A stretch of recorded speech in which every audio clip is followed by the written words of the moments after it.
প্রায় ৩০০ বছর আগে এমন এক ব্যক্তি জন্ম নেয় যে আজ পুরো পৃথিবীর রাজনীতি এবং অর্থনীতিকে নিয়ন্ত্রণ করছে। আমেরিকার রাষ্ট্রপতি তার বিরুদ্ধে প্রশ্ন তোলায় সে প্রকাশ্যেই তাকে হত্যা করিয়ে দেয়।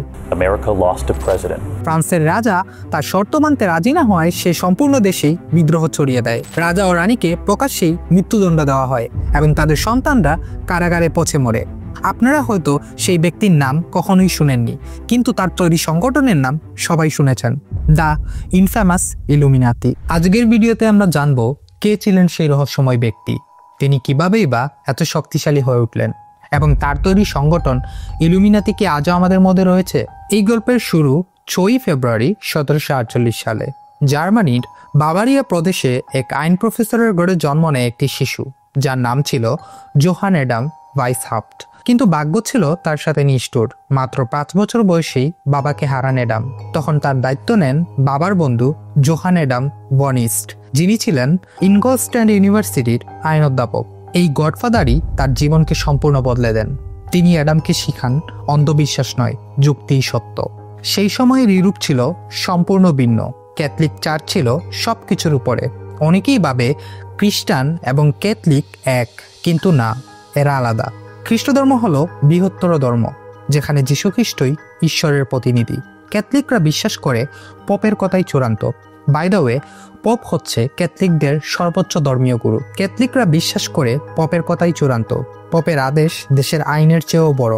সেই যুগে ধর্ম বিরোধিতা মানেই ছিল মৃত্যুদণ্ড। চার্চের বিরুদ্ধে কথা বললেই পুড়িয়ে মারা হতো। কিন্তু অ্যাডাম ছিলেন সম্পূর্ণ ভিন্ন। তিনি বিশ্বাস করতেন সমাজ চলবে যুক্তি দিয়ে, ধর্ম দিয়ে নয়। মাত্র 20 বছর বয়সেই অ্যাডাম আইনের ডক্টরেট করেন। এরপর খুঁজতে থাকেন এমন মানুষদের যারা তার মতোই চিন্তা করে। তখনই অ্যাডামের কারে আসে অন্য একটি সংগঠনের কথা, যার নাম ফ্রিমেশন। এটি একটি গোপন সংগঠন। ফ্রিমেশনরা বিশ্বাস করত সব ধর্ম একসাথে থাকতে পারে জ্ঞান ধর্মের উপরে, কিন্তু রাজনীতি নিয়ে কথা বলা নিষেধ। অ্যাডাম ভাবলেন এটাই যথেষ্ট নয়, সমাজ বদলাতে হলে ক্ষমতা দখল করতে হবে। তাই অ্যাডাম সিদ্ধান্ত নেন তিনি নতুন একটি সংগঠন তৈরি করবেন, যেই সংগঠন শুধু আলোচনাই নয়, বরং পুরো পৃথিবীকেই বদলে দিবে। 1 মে 1776 সাল। এই তারিখটি মনে রেখো। অন্ধকার বনের মাঝে মশাল হাতে দাঁড়িয়ে আছেন অ্যাডাম, তার সাথে আরও 4 বিশ্বস্ত সঙ্গী। তারা প্রতিজ্ঞা করেন নতুন এক পৃথিবী গড়বেন, যেখানে মানুষ থাকবে স্বাধীন, যেখানে থাকবে সবাই নৈতিকভাবে সমান। তারপর অ্যাডাম সহ তার 4 সঙ্গী মিলে তৈরি করেন আজকের সবথেকে বড়, সবথেকে শক্তিশালী এবং সবথেকে রহস্যময় সংগঠন ইলুমিনাতি। ইলুমিনাতি অর্থ হচ্ছে যারা আলোকিত, যারা সত্য জানে। অ্যাডাম নিজের নামও পরিবর্তন করেন এবং নিজের নাম রাখেন স্পার্টাকাস। এই সংগঠন তৈরি করার পরে অ্যাডামের পরিকল্পনা ছিল সম্পূর্ণ স্পষ্ট। শুধু ক্ষমতাবান ও ধনীরাই এই সংগঠনের সদস্য হবে, কারণ এরাই সমাজকে পরিবর্তন করতে পারে। এবং তার পরিকল্পনা কাজ করল। 1784 সালে এই সংগঠনে যুক্ত হলেন প্রায় 2000 থেকে 3000 সদস্য। এই সদস্যরা কারা ছিল? রাজনীতিবিদ, ব্যবসায়ী, বিচারপতি, সাংবাদিক, এমনকি রাজ পরিবারের সদস্যরাও।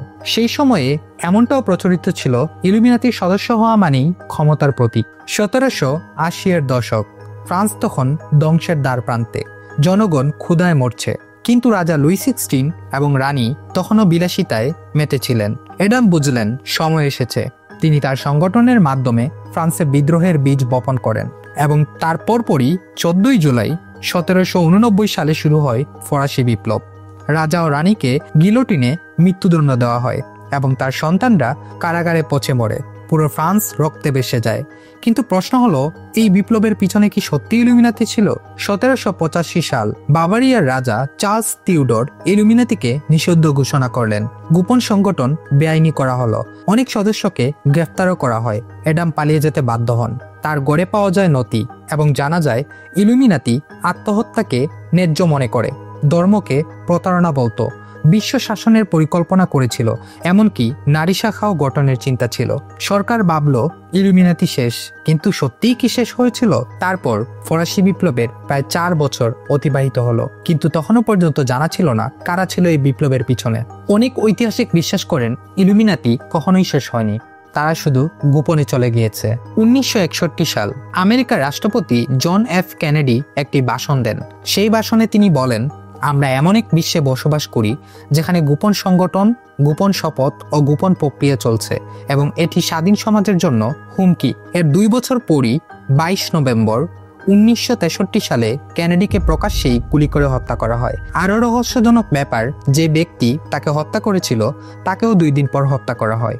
ফলে সত্য কখনোই বের হয়নি কে বা কারা জন এফ কেনেডিকে হত্যা করেছিলেন এবং তার কারণই বা কী ছিল। এটা কি কাকতালীয় নাকি পরিকল্পিত? আজ 2025 সাল, পৃথিবীতে প্রতিনিয়তই ঘটে যাচ্ছে এরকম অদ্ভুত ও রহস্যময় ঘটনা। এগুলো কি আসলেই কাকতালীয় নাকি পর্দার আড়াল থেকে কেউ সবকিছু নিয়ন্ত্রণ করছে? বর্তমানে অনেক বিখ্যাত ব্যক্তিত্ব যেমন পপ স্টার, রাজনীতিবিদ, ব্যবসায়ী, খেলোয়াড়দেরকে ইলুমিনাতির সাথে যুক্ত বলে দাবি করা হয়। তাদের হাতে দেখা যায় বিশেষ ধরনের একটি ট্যাটু, যেখানে ব্যবহার করা হয়েছে চোখের প্রতীক এবং পিরামিডের সিম্বল। এগুলা কি আসলেই সত্য নাকি সবকিছুই কাকতালীয়? তোমরা কি মনে করো, ইলুমিনাতি কি আজও আছে নাকি সম্পূর্ণটাই গল্প? কমেন্টে জানাও তোমাদের মতামত। এবং ভিডিওটি যদি ভালো লাগে অবশ্যই শেয়ার করো, লাইক, কমেন্ট করো এবং পরবর্তীতে এরকম ভিডিও পেতে অবশ্যই চ্যানেলটিকে সাবস্ক্রাইব করে রাখো। ধন্যবাদ সবাইকে।